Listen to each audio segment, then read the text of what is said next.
Hello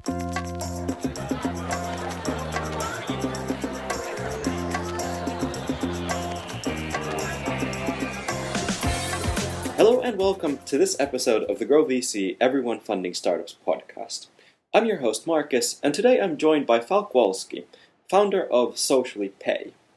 Falk, why don't you introduce yourself to our audience, give a little background on yourself, and a general introduction of who you are. Hi Marcus. In short introduction, I can say it in 2 lines or in 20 or 200 lines. I use this 2 lines description. I'm entrepreneur, 12 years, and I'm 10 years in internet and media design, print design too, and I'm a developer. And the most advantage point is I'm a mixed type of developer and designer. I know both worlds and can connect them too. And I have some startups in the past, some startups actual, and today is SociallyPay. We can talk later about other startups if you like. And I have some interesting projects in 1,000 spaces of IT and information and database and so on. So let's talk a little bit about SociallyPay. Could you introduce the idea, what the startup is, and what it is you aim to do? SociallyPay is, in the simplest way, the idea to pay with a connected PayPal or similar account and using to make this payment a social media login. The idea comes from a long meeting with an interesting woman from a publishing house.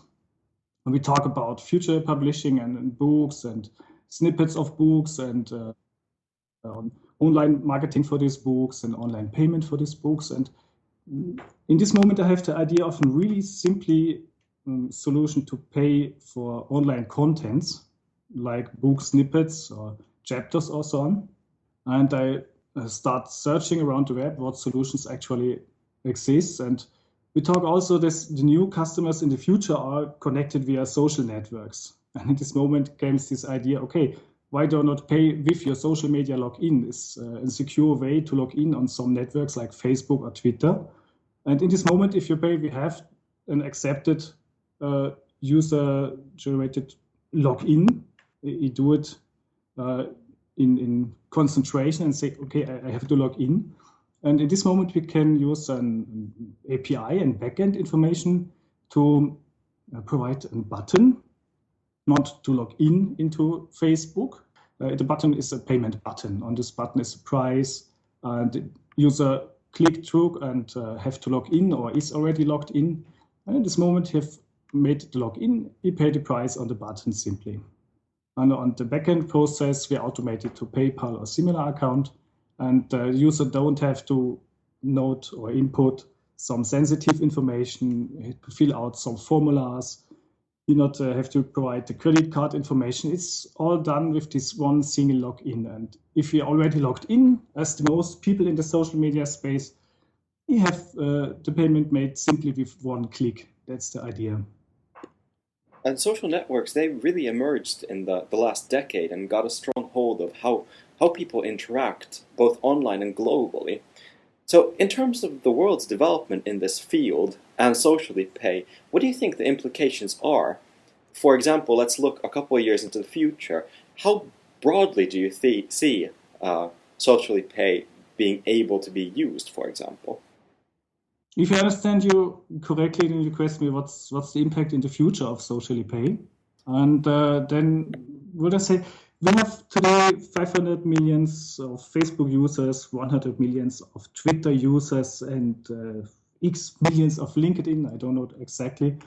And we have also, if I have correct in mind, the 100 million PayPal users, and all users today that have PayPal and some social media account can use it directly.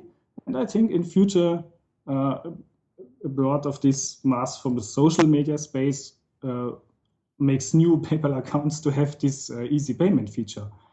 I think also it has a real important impact to the e-commerce merchants and to the content providers from this space, not from the end user, because of this great connection between a social media account and the product or a content itself. I see it really growing because it's an easy fight payment method, and some people are in the media space, in the social media space, and then they can directly use this solution. But numbers for growing, I don't have in mind, not yet. It's too early for this to say it will have 100 millions in future, or 200 millions, I don't know. I hope it, but I don't know it yet today. What I think is really broad mass of these social media space users would like to use this easy solution to pay something.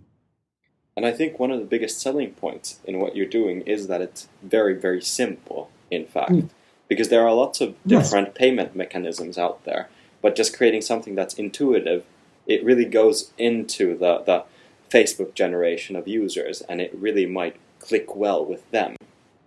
Yes, you can't make it easier as one click in the best case.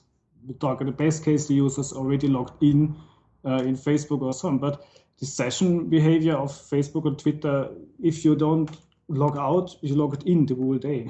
That's good. That's a feature. It's also a kind of security problem. We have a solution for this. If you leave the desktop and the session is still on, it's not only simple. It's also a kind of brings more security to payment. In this sense, you don't have to note, insert, or publish some sensitive information on the net. If you don't have a payment account like PayPal, you have to put a note that every time your credit card data to someone you don't know, some providers from web stores and so on. And with this SociallyPay, you don't have to insert, you don't have to note this sensitive information. So the login information is standard of Facebook and Twitter. And we connect a PayPal account, use this one. You don't have to note the PayPal account information, the login credentials itself. It's also done with this one single click. And then we have a second level of security. You decide how much can you pay with SociallyPay in a time frame. Let's say you make an agreement with us 3 months, and SociallyPay can pay out $200 and maximum of $20 per day. And I think it's a really interesting moment in this fraud protection. If someone have the possibility, we think it's not possible to have this possibility. If someone hijack this process at a button, he can pay out $20 for the 1 day and not more. It's blocked then. And for this, it's also more secure. It's simply, it's one click or one login, and it's really fast. You have this contents or this payment in this moment. If you log in, you don't have to wait. And it's more secure from my point of view. Looking back a little bit, where did the idea for SociallyPay come from? Was there a defining aha moment for you that you experienced after which you then started SociallyPay? The aha moment was in the train.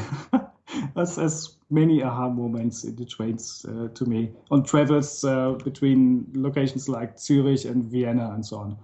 The first moment was this meeting in the train between Bern and Zurich with this publishing house lady. And we have we talk about these social media users and the connection to publishing houses in future and so on. And this was the first moment, but it's not really clear that I have this idea in the mind, but not really clear solution. And some weeks later, the idea circulates in my head. And I'm on the travel from Vienna back to Zurich, and my laptop don't working correctly. The Tomcat is blocked. I can develop something, but I'm really nervous to this. I can't wait and do nothing. It's not possible for me. I have to do everything. No zero time. And at this moment, say, okay, then I try to construct this solution and I write the first patent description. And I have finished this in this train in these 7 hours, and I have a complete construction of this solution noted in my Word. This was the